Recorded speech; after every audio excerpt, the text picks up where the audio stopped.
Welcome to Truth for Our Time with your host, Tamara Scott. And thank you for staying with us. It is a bit of a surprise today. We usually come to you Wednesday at 10 a.m. We threw you a curve. We warned you early. For those of our loyal listeners, thank you. We warned you we would be bringing the show to you Friday at 10 a.m. this week because we brought in Kathleen Eaton Bravo. Actually, someone else brought her in, and we just got to borrow her for several hours last Wednesday morning, and we were able to bring her with several pro-life organizations. If you remember, we did the show with her, and I don't know if that link is on tamarascott.com yet or not. I'll try and get it on there for you, but she is fabulous in figuring out how to compete head-to-head with Planned Parenthood on social media. So not only the young girls who are wanting to save their babies come in, but those who are headed for the abortion clinics now see her clinic pop up in that 15-second search when they're searching for their RU46 pill or their abortion to schedule, and they now come to one of her clinics, a pro-life clinic in California, and Obria.com is her foundation, and great information there on how to up our game in the life movement. Things have changed since the 70s and 73, Roe v. Wade, and unfortunately in too many instances of pregnancy centers and the testing centers still look like 1973 physically, the curtains on the windows, and the way they advertise. And it's just not the same anymore. She said girls are starting their abortions within 15 seconds on their phone. They don't even go to a website. They just do a search, and they've already got their RU46 ordered. Many of these girls are now having abortions by themselves in their bedrooms and having to handle the mess. Think that through. Well, here it is. I've been in the show less than a minute. I've already gotten very, very deep and real for you. I apologize for those of you who are lighthearted listeners, but if you don't know the issues at hand, how can you address the issues at hand, which will fit perfectly with the guest we're going to have joining us today. If you are listening on 99.3 FM, we air the show Sunday at noon. We thank you for traveling along with us or listening at home. And again, archives we try to put on tamarascott.com, but we thank Webcast One Live for sharing the air with us in studio. And we may be moving, Ryan, to Fridays at 10. We kind of like the smaller gap between our live time and our air time. It's helpful for some of our listeners. And so we're praying that through and weighing that through, and I think that might be something that we do consider. We'll keep you posted. For those of you who want the updates, Truth for Our Time Facebook page, or you can go to tamarascott.com. I'm not as good at getting that one updated, I will be honest with you. My guest today has written a variety of articles. And how handy, because we have a variety of issues facing this nation right now, whether it's the political ones that you're hearing about, whether it's riots, whether it's private property issues, $16 million fine for putting a pond on your own property. Think that through. $16 million fine, not to a corporation, not to an organization, but to a family, for putting a pond on their own property. And I don't know a lot about this. I think my guest maybe knows just a little bit more than I do about this, and that they even had the permits. The pipeline that's coming through Iowa, the property tax that is eating people away and taking widows out of their homes. And then we have the oppressive government, that's the Bundy situation in Oregon. So we'll be enjoying talking with Ron Ewart, E-W-A-R-T, Ron Ewart. He writes for News with Views, and he is also the Ron. Are you the president of the? I am the president of the National Association of Rural Landowners. Yes. When did you start that organization? Back in 2004. We're located in the Seattle area, King County. In 2004, run around April, the county started to propose an ordinance that was a very draconian environmental ordinance that only affected rural property owners. And since I developed property for 30 years, I have an affinity for rural lands. And I got involved in the battle. And what we found out was these kind of ordinances were going on all across the country and even the most rural counties in America. And it's all driven by the United Nations Agenda 21. Yes. And as a result of that, we found that most rural landowners are disenfranchised from the political process because the city votes control just about everything. And that's where the environmental mindset is in the cities. I debated a gentleman on the radio here locally who was an environmentalist, and he kept saying that we have to protect our rural lands. And I told him 3 times that those weren't his lands to protect. They belonged to private property owners.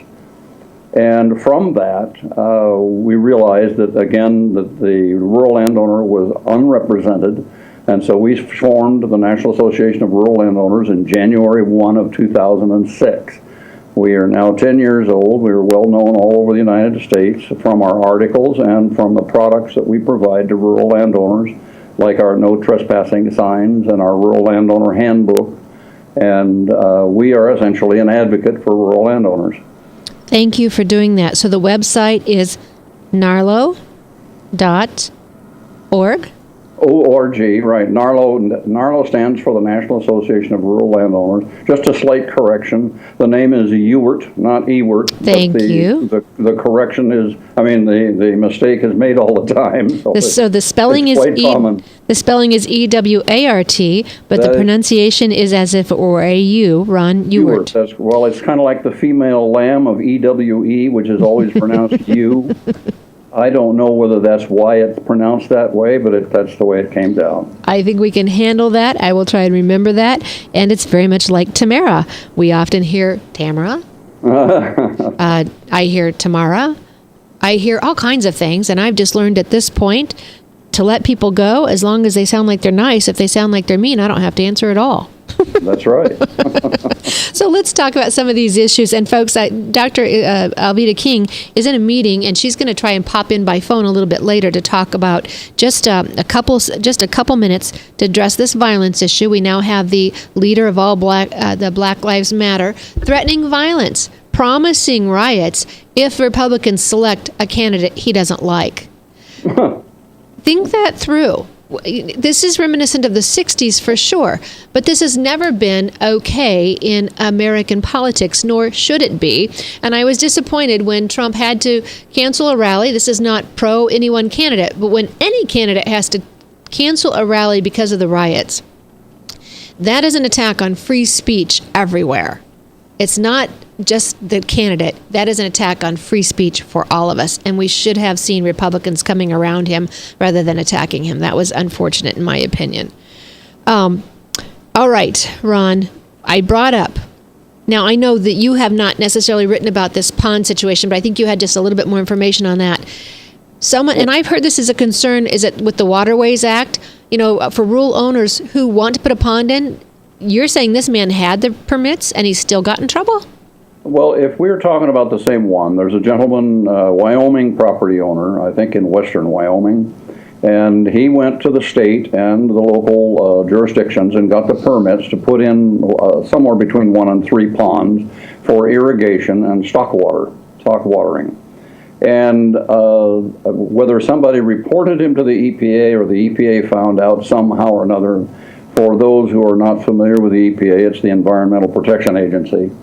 And they came by and said, no, you have to undo what you've done. You did not have our permits. And unless you undo what you have done, we're going to charge you $75,000 a day. And of course, they have. And so he is now fighting that in court. Since it's a court case, we have not followed it. My understanding is at $75,000 a day, he's up to around $16 million, which will never be paid, but it's forcing the gentleman to essentially go to court.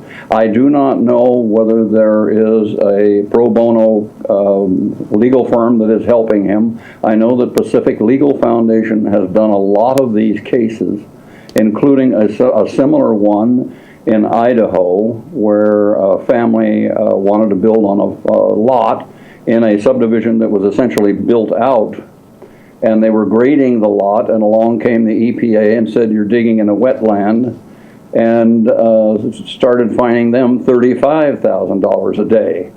Their only recourse was to go to a hearing at the EPA. They had no legal recourse. And so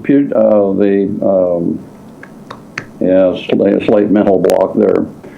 an organization, a legal organization, Pacific Legal Foundation, took them to the U.S. Supreme Court. And in the U.S. Supreme Court decision, the landowners were given the right to go to court to challenge the EPA. Before that, you were forced to go to an EPA hearing, which is essentially the fox guarding the hen house. Right. Go ahead. And that's not the only. There's another gentleman in Oregon that built 3 similar ponds from rainwater, and they sent him to jail, saying that the state owned that water and he had no right to do what he did. And this is what's going. This is why we got started, because this kind of thing is going on all over the United States, under the radar. Most people in the city never heard of it, nor do they care. And we try to elevate these kinds of events through our articles and through our website. You know, Tom DeWeese from, he's the first one that I heard talking about Agenda 21 way back when. I'm having trouble thinking of the name of his organization now. He's been in D.C. before we had so many of the other groups out there. But he brought this to light back then, and he warned us that the federal government really doesn't want us owning land. Now, when we say that, people think we're absolutely crazy. But I've seen your writings, and you tend to agree with that. Absolutely. The United Nations came out in a conference in Vancouver, British Columbia, and outright said that land ownership was too important to have it in private hands. And they believe that land ownership essentially should be managed and controlled, owned, managed, and controlled by government. And that is so an antithesis to everything we know in America about property rights. And there's the saying that without property rights, no other rights are possible. So in the west side of the United States, where there's so many parks, there's so many open spaces, and I just happened to run into someone last night at a restaurant, a stranger I've never met. We were in a hotel, and he just started talking. People, Ron, I don't know if you're seeing this, people are just, it's the boiling point. And to somebody just to open up to a stranger just out of the blue on events and issues of the day tells you where we're at on some of this. But he had brought up something, and of course I mentioned the Bundy situation, and he didn't know a lot about that, except that he said most land west of the Rockies is owned by government. Is that true? That is true. As a matter of fact, we wrote an article, I think it was late last year, with regard to that effect, that evidently as the states were added to the Union, there were agreements that were made that statehood would only come under an agreement that allowed the government to hold certain lands. Well, in the 17 western states, they own roughly around 75 to 80% of the land in the West. And that land, essentially, if owned by the states, could either be privatized or it could be used for resources where the revenue would go to the states. And what has happened with the onset of Agenda 21 and the environmental movement, that has totally infiltrated all of the federal agencies. So all of their decisions about federal land are tainted by this almost a radical environmental mindset that all humans must be removed from the lands that are designed primarily for animals and plants. And the whole idea of rewilding America, UN biospheres, conservation easements, all fits into that. There is a lawsuit right now in California brought by the Pacific Legal Foundation and a couple of counties who are going after the federal government for closing the roads off in the Forest Service areas. And as I said, this is all an orchestrated event to drive men out of the rural lands for the benefit of animals and plants. Endangered species is just another lever that they use in order to lock up more and more land. All right, we've got to take a break right here. You might hear the music. We'll be back with more information on this. This impacts you. Your land ownership is key. It's one of the things that made America great. Stay tuned. Truth for Our Time, 99.3.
Credit cards are like grandkids. They love you, sometimes get out of control, and it's fun to get a new one. Who can stop them from piling on?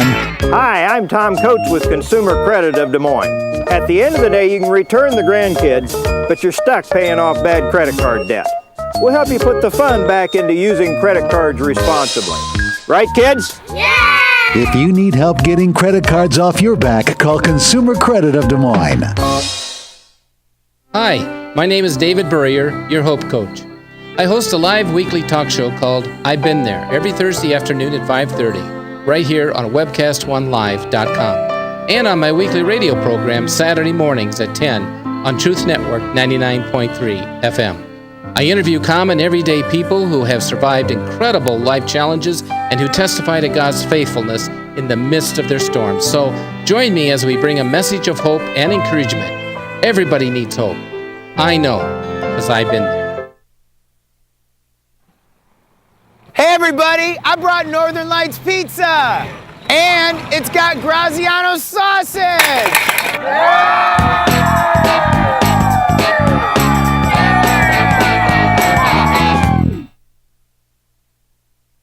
Rock and Prevention is celebrating 25 years of creating a caring community. We want to say thank you to the tens of thousands of Rock High School mentors that have carried our message of health, love, and encouragement to over 1.5 million children, teachers, and parents. Our mentors teach children methods and skills to prevent bullying and drug use. Thank you to all the school administrators, teachers, and counselors for the opportunity to serve you. Rock on, fair citizens, rock on!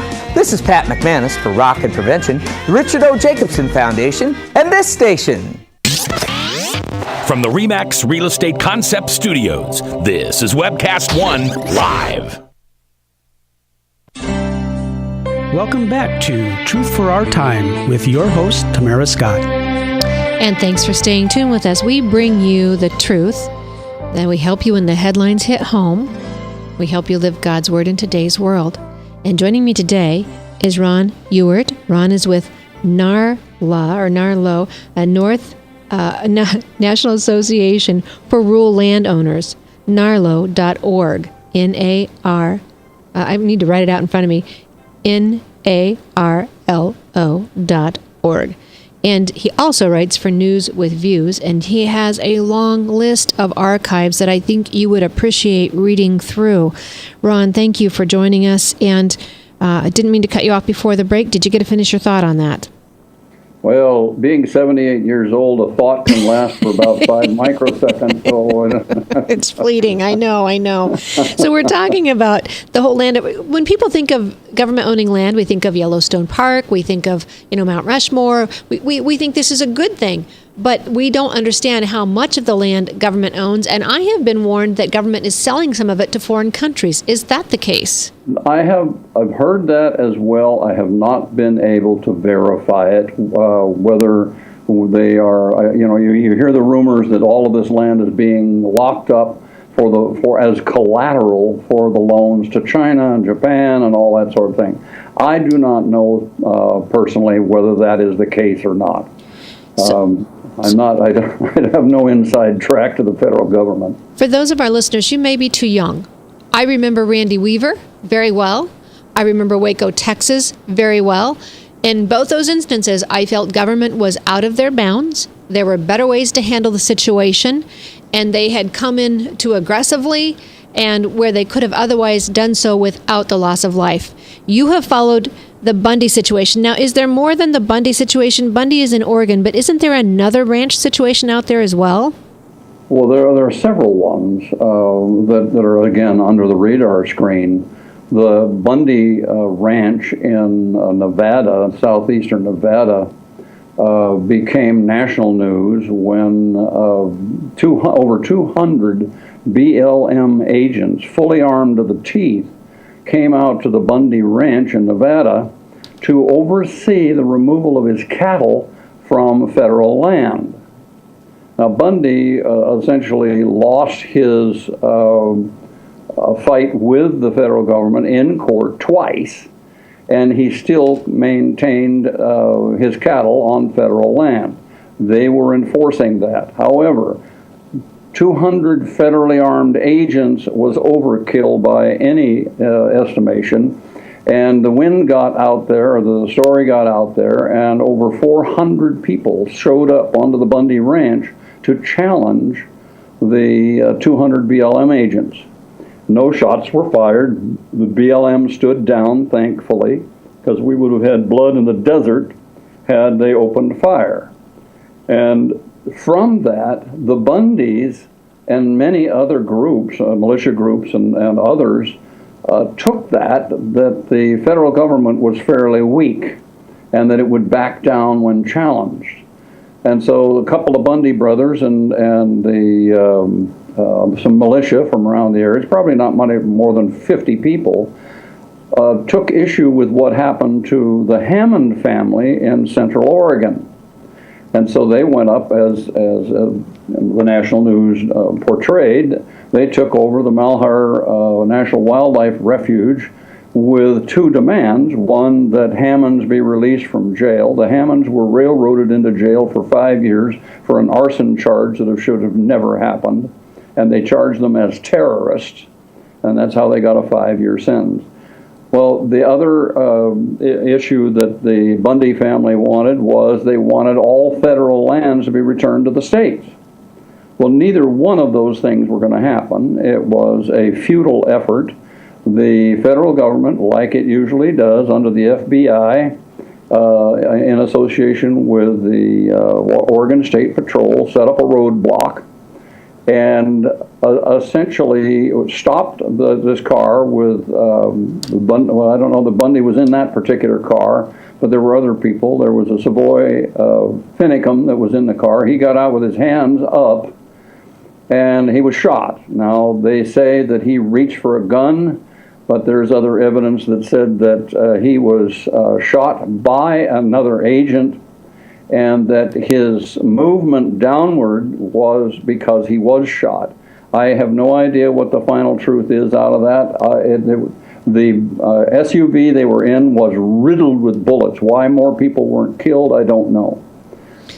Maybe it was an armored SUV.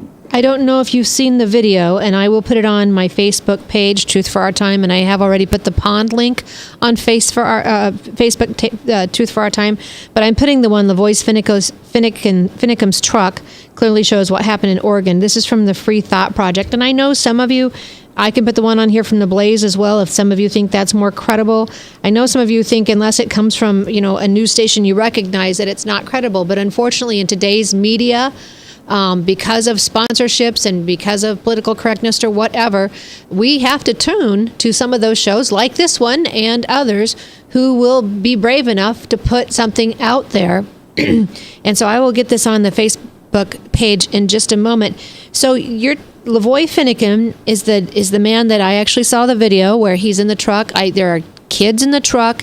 You hear people, they're not being violent, they're scared. They actually remained much more calm than I would have. I think I would have. And so this is the Finicum shooting. Was there a Bundy shooting as well then, or is there confusion in the stories? There's probably confusion in the story. What happened was when the Finicum car recognized that there was a huge presence of FBI and there was a roadblock, he took off.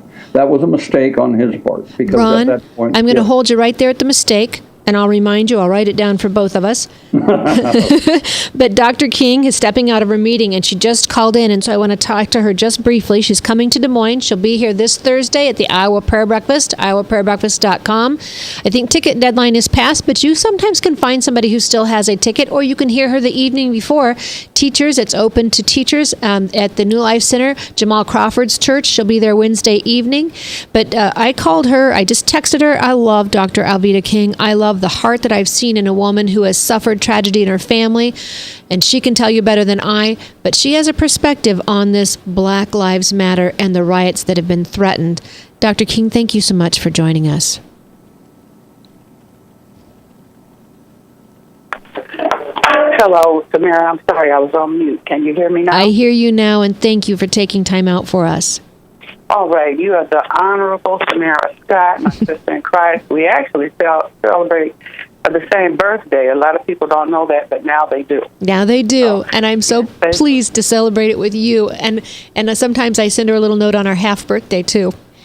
Amen, amen. But listen, I thank you for the opportunity. With all of this unrest, Tamara, I was telling you in our private conversation, you know, I'm 65 now, 66th birthday is next, and in the 1960s, people accused Martin Luther King Jr., many did. You know, we honor Martin Luther King Jr. today. That's my uncle. My dad is his brother who was killed the next year. They were both civil rights warriors.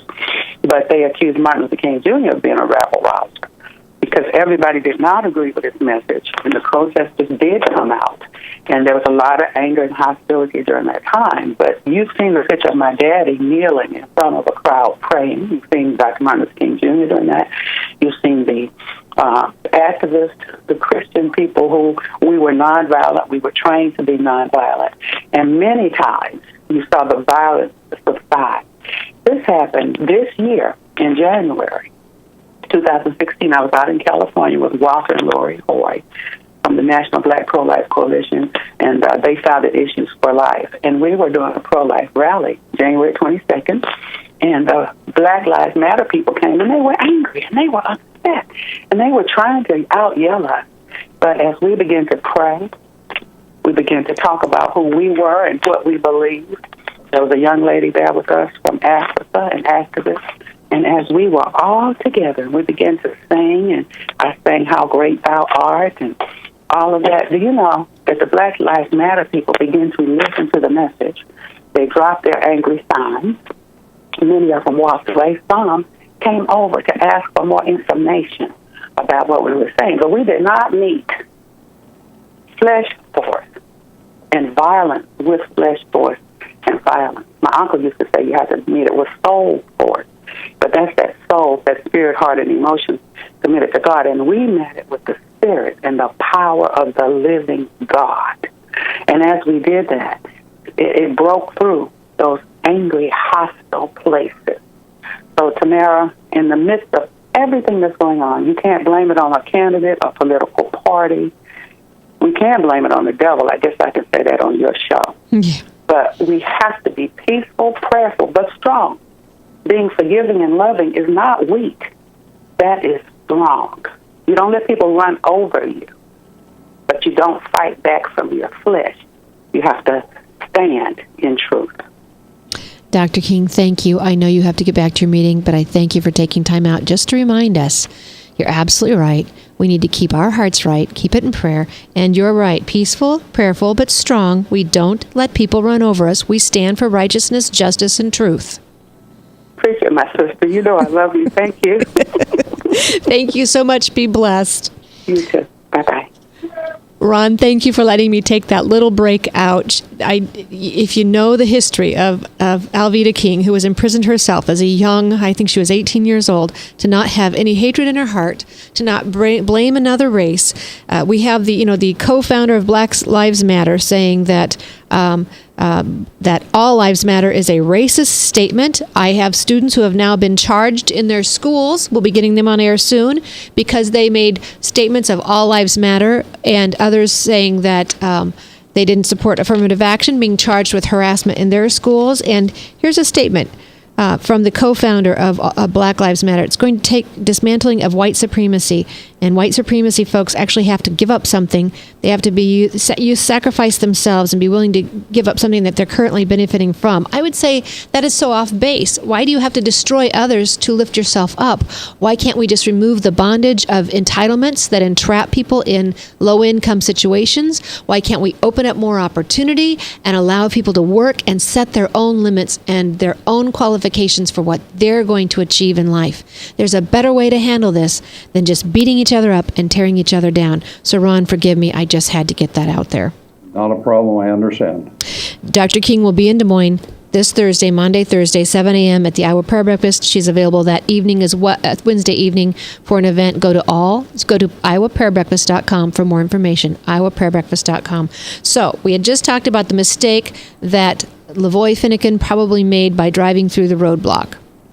That was a mistake on his part. Matter of fact, the whole event was a mistake, and it could not have ended any other way than it did, other than more people could have been killed. The federal government was not about to let somebody occupy a federal facility without reacting to it. And so the sad part is these people will end up becoming martyrs. They will spend a long time in jail. And the event will be gone in the memories of everybody. They're probably gone now. And so it won't have solved anything. There are better ways to solve these kinds of issues that are going on in America. And we have the Constitution, we have law that we can use if, as I said in my last article, if there are people and there is money. It takes money and it takes dedicated people to challenge the bully, so to speak. We'll talk about that right after this break. I'm with Ron Ewart, and you may find him at narlo.org. Be right back after these messages. Truth for Our Time, 99.3. Northern Lights Pizza's amazing garlic butter makes amazing breadsticks. Now available in 12-ounce bottles at Northern Lights, Hy-Vee, and Graziano's. Northern Lights Pizza. I'm Brian Leach, owner of Service Legends, and my position is Chief Talent Officer. I'm Nicholas Wonderscheid. I am Bernie Hobbs. And I'm the Service Manager. Marketing Director and Client Relations Manager. Everything that we do is about ensuring that we exceed your expectations. Our clients are important to us. 100% satisfaction. We're not just focused on heating and cooling. That's the easiest part of our job, actually, is fixing furnaces and air conditioners. Everyone that we come in touch with, we want to improve lives. Bottom line is, we've got our installation guarantees, 25% energy savings guarantee, comfort guarantee, temperature selection guarantee, property protection guarantee. 100% satisfaction guaranteed, fixed rate or it's free. All of those guarantees are backed up with a 100% money back guarantee to hold ourselves accountable to making sure that you get what you're after. Just fixing the problem today. If they have another problem 5 days down the road, it's still fixed rate or it's free. We use what's called straightforward pricing. Our technicians are going to give you an exact to-the-penny price on what it's going to take before they move forward with any repair.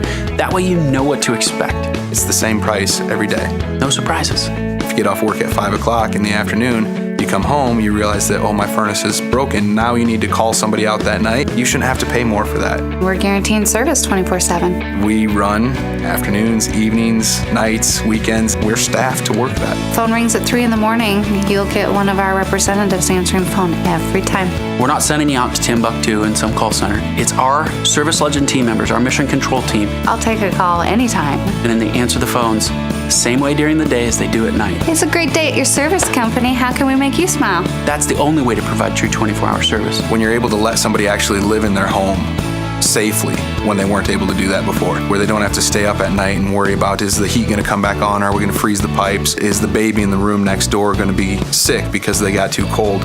When you're able to help somebody overcome challenges like that, that's impacting a life. That makes a difference. I get goosebumps thinking about it. I love the team. I love the people that I work with. We have fun, but we work hard. I call them my ambassadors of legendary service. If you could just envision what that is, that's who we're sending to your home. They literally will call in, pick up the phone and call and say, hey, I want to talk to your manager. And I get on the phone, they're like, that technician that was at my house was the greatest technician ever.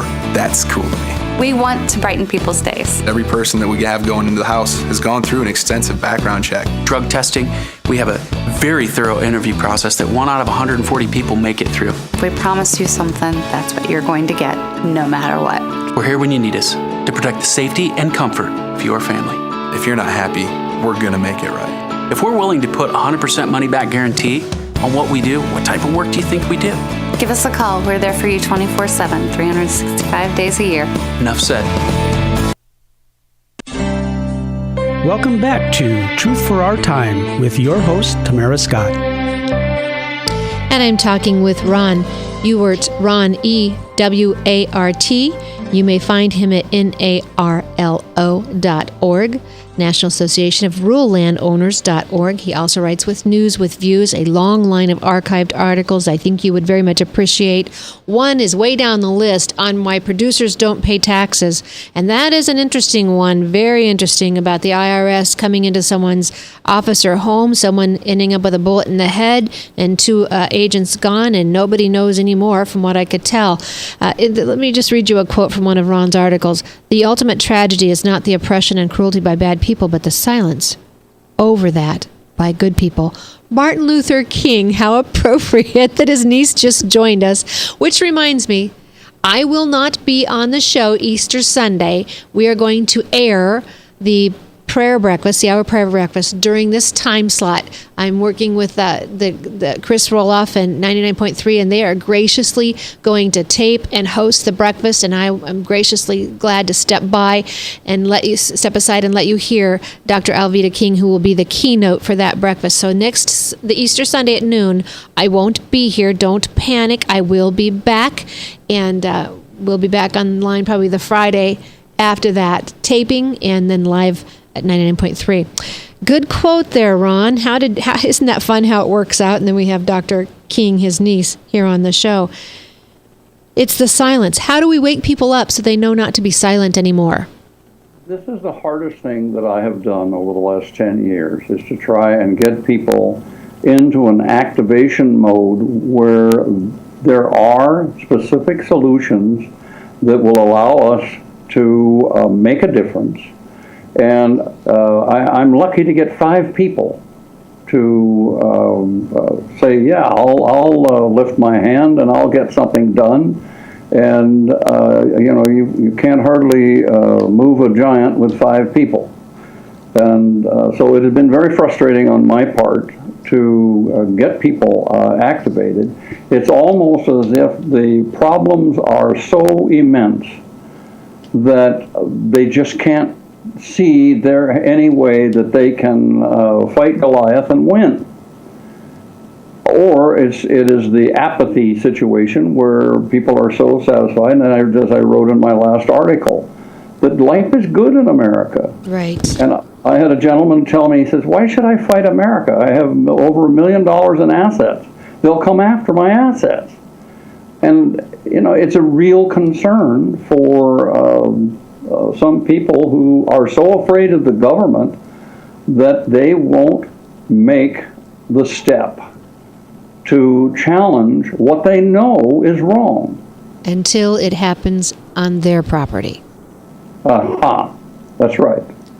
When you finally tick people off enough, put their backs up against a wall, or they become fearful enough to flight, or what's the word they say, fight or flight. They'll fight or they'll take flight. And that's what I think we're finally seeing this election.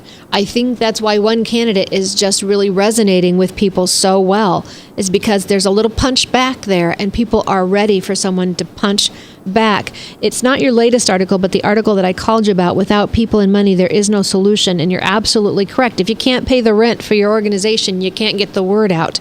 If you can't pay to get things written and put on paper and social media. You can't get the word out. You have a quote in there: had the government instituted all the laws and restrictions it now has placed on the people of America, but they had done it in 100 years ago all at once, there would have been a revolution that would have made the American Revolution and the Civil War pale in comparison. I think you are absolutely right. If people would only go through and read their declaration, read through the list of grievances, read through it, and see how that fits today with government oppressing the people, putting a burden on the people. You would be amazed what we are allowing today that we should not be allowing. Absolutely.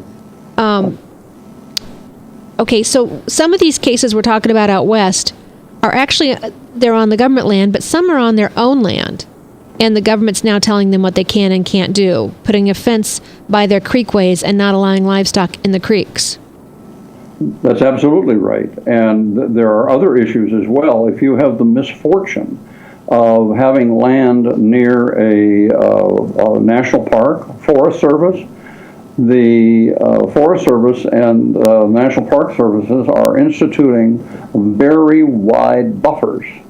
And they come in tiers. There's a very restrictive buffer, and then less restrictive, and then less restrictive, in about 3 tiers. And if you happen to fall afoul, or your land be that close to Forest Service land or national parks, all of a sudden you find yourself heavily restricted as to what you can do on your land. And a case in point is the Columbia Gorge.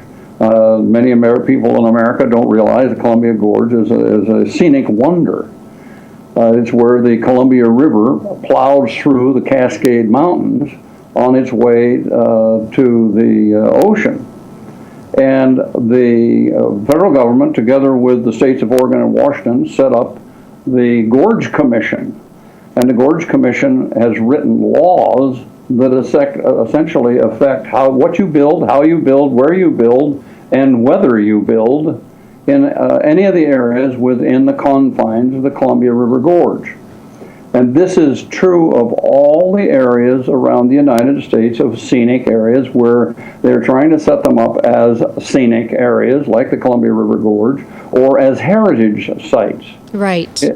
Go ahead. No, you're absolutely right. Heritage sites, we see those even in Des Moines. Explain to our listeners the danger of heritage sites. I'm not directly familiar with heritage sites in terms of how the mechanism works, but essentially somebody makes a designation, usually an environmental group, that they want to set up a certain area as a heritage site, and whether that heritage has anything to do with history or whether it has to do with the scenic wonder of the area, I'm not totally familiar with. But the scenic areas, heritage sites, there's another area where they set up for endangered species, for along rivers and that sort of thing, as native habitat that cannot be disturbed.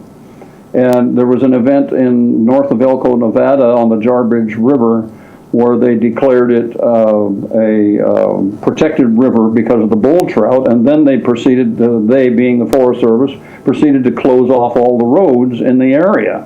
One where they dumped a giant boulder in the middle of the road.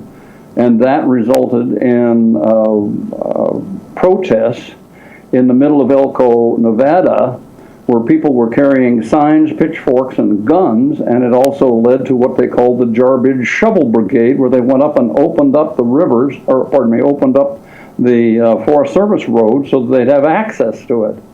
And there were even threats against Forest Service personnel who promptly left the area. When people feel enraged, and especially rural people who are independent by their very nature, see that somebody is interfering with their lifestyle or what they consider to be a long-time way of life, such as raising cattle, they stand up. And in the West, they stand up more than they do in the East. And the West is essentially the last bastion of property rights and freedom in America. If we lose it here in the West, then we're going to lose it everywhere. Don't you think it's because the East is already so metropolized. They're already so urban and in their cities. I mean, there's still some rural areas in some of the states, but Sure. This is taught, I think, in a philosophy in through our schools. You see them closing down rural schools. That's part of the movement with Common Core. I see you've written a little bit about that. You at least mention it. We are now hearing that the goal for some of these politicians is to put schools in jeopardy so they can define them as schools in need of assistance and either close them down or take control of them. And we know from, back in 2000, there was a move to reduce schools from your local community school to a regional school. You see that right here in Des Moines, Southeast Polk, with a big, huge, it's a huge facility, an emporium, and rather than a school for your kids. Think that through, folks. I hear the music. We've got to take a break. We'll be back with Ron Ewart and the NARLO.org Association talking a little bit more about Iowa property rights.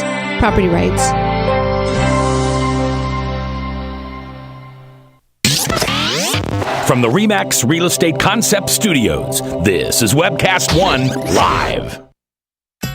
Credit cards are like grandkids. They love you, sometimes get out of control, and it's fun to get a new one. Who can stop them from piling on?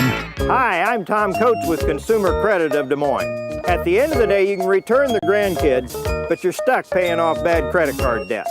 We'll help you put the fun back into using credit cards responsibly. Right, kids? Yeah! If you need help getting credit cards off your back, call Consumer Credit of Des Moines. Rockton Prevention is celebrating 25 years of creating a caring community. We want to say thank you to the tens of thousands of Rock High School mentors that have carried our message of health, love, and encouragement to over 1.5 million children, teachers, and parents. Our mentors teach children methods and skills to prevent bullying and drug use. Thank you to all the school administrators, teachers, and counselors for their opportunity to serve you. Rock on, fair citizens. Rock on.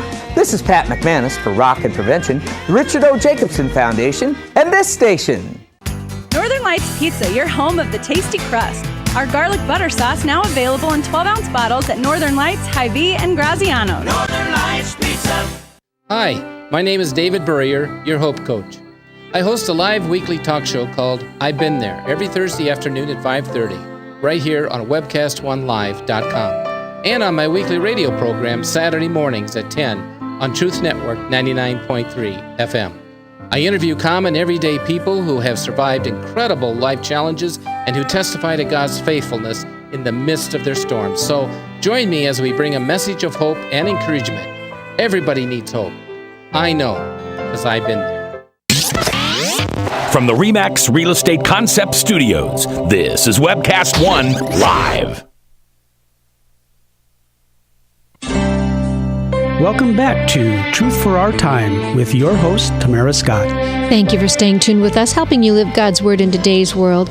I am talking with Ron Ewart. Ewart is the spelling of his last name. NARLO.org is the name of the organization, National Association of Rural Landowners. Something that you might consider just tapping into, looking into, because this can surprise you. And often when it does, you're singled out as a landowner and you think your back's up against the wall and you don't have any hope. We see that a little bit here in Iowa right now with the Bakken Pipeline, Bakken, Bakken Pipeline, coming through this portion of the country and diagonally right through Iowa from Sioux City down to Burlington, Keokuk area. And we hear, let me see if I can find my little update on this. I think this is a Des Moines Register's article, and you know that I'm kind of scrapping when I look to the Des Moines Register for information, but 78% of the properties along the entire four-state route, 72% of the properties along the Iowa section will have voluntary easements, $60 million in easement payments to Iowa property owners, which may sound like a good thing, but some of these people are saying they don't want it. They don't want the risk of the pipeline. There's nothing for them to gain off the pipeline. They can't have a building or a structure on the pipeline. They don't like the authorization of eminent domain, taking private land for private use. I don't think some of this is even for public use, although it was a public utility board. We may have to have somebody from Iowa come in and talk more about this in the future. But Ron, just from your experience, what can landowners do? What rights do they have? The right of eminent domain is a powerful right upheld in the Constitution and the Fifth Amendment. And so there's no way to negate the right of eminent domain. The problem comes in two areas. One is the condemnation of the land for a true public purpose? And the second thing is how much are they going to pay you for the land that they take? That doesn't mention the problems of bifurcation of properties. Pipelines tend to go in straight lines, so they easily split properties in half. The danger from pipelines is magnified. I don't think that there is a great danger to, especially new ones. There's more danger to old pipelines than there are to new ones. But the issue is not whether the government has the right to condemn land for public purpose. Is the pipeline for crude oil coming out of the Bakken reserves a public purpose? Well, in the past, they have upheld the right of moving oil through pipelines. Not only is it safer, but the right essentially has been upheld by most of the courts. How to fight it? There is one large property owner in Texas that was able to fight the Bakken, or not the Bakken, but the XL pipeline that was headed through their property in Texas. They took it all the way to the state Supreme Court, and they won in the state Supreme Court. From my understanding, they won because the organization that was trying to take their land was essentially an international organization, not an American organization. That will probably be appealed to the U.S. Supreme Court, where they may probably lose, because the right of eminent domain is so powerful in our system. The movement of oil through pipelines is not unsimilar to the movement of electricity through large high voltage power lines that dot the country. And without those high voltage power lines, we would not have electric power distributed throughout the United States. There's always issues of where the electricity is used here in the United States, but in some cases the oil that is being transmitted through pipelines ends up in a refinery, and then the refined product ends up being shipped offshore. And so I can see some people's arguments along those lines. It's not an easy issue, and if the government comes along and says we're going to condemn your property for public use, your only avenue is to challenge how much they're going to pay you for it. I believe after Kelo versus New London, the Iowa legislature did come up and firm up some of our eminent domain laws here in Iowa for protection of the landowners. So we'll have to get somebody in here to talk about that in the future. And if some of you out there are listening, you know of that person, let me know who they are or who you think can help us on this. I know Ed Phelan's been working on the other side to protect the landowners from the government. And not often do I find my side on the same side as a Sierra Club, and I don't know if I am here or not. I don't know enough about it, but that would kind of frighten me in most instances. I can tell you that much right now. The EPA, the IRS, the Department of Education, these are some of the organizations that people have had it, and these are the ones when the politicians now say, I will do away with, the crowd cheers. They've overrun their usefulness. They've intruded into parts of our lives they should not be in. And David Barton was a guest on this show November 5th, 2014. I would invite you all to go listen to that archive. It is on the website, tamarascott.com. Listen to the last 15 minutes of it when he talks about the bureaucracy and the fact that we have thousands of laws. I've talked to you on the show just this year. We had 3,000 laws last Thanksgiving, 2,000 and some this Thanksgiving weekend that were put forward, added by the bureaucratic branch, the administrative wing, not passed to the legislature, but added by these organizations and agencies that you're talking about, Ron. And when you're talking about $75,000 a day fines to a landowner, they know exactly what they're doing. They know they are crippling and taking land from someone who will never be able to pay that bill. Absolutely, and the other thing is these politicians who say they're going to abolish them are blowing through their nose, because the IRS, which has been around for over 100 years now, is not going to be abolished by anybody.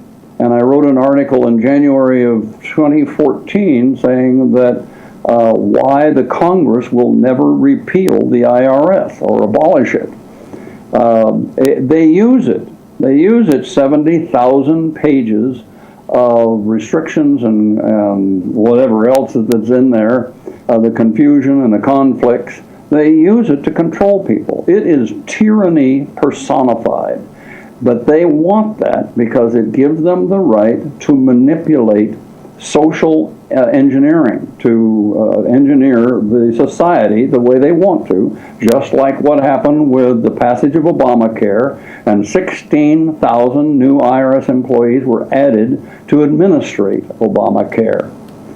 And this is only one. I don't know how, there must be at least 15 cabinet level positions that answer directly to the president, which essentially gives him dictatorial control over all the rules that are being written by the EPA, by the IRS, by the whomever, and the Congress sits there and does nothing about it. And so anybody who says they're going to abolish these organizations with 16,000, 20,000, 100,000 employees is barking up the wrong tree. It's going to take the people themselves to finally resist and say we aren't going to take it anymore, and then mean it by doing something about it. And doing something about it may mean literally violating the law, and I do not advocate violating the law. That's our music. You can hear it. My guest has been Ron Ewart, EWART. You can find more information at tamarascott.com or narlo.org. Thank you for joining us. You've been encouraged. Never be complacent.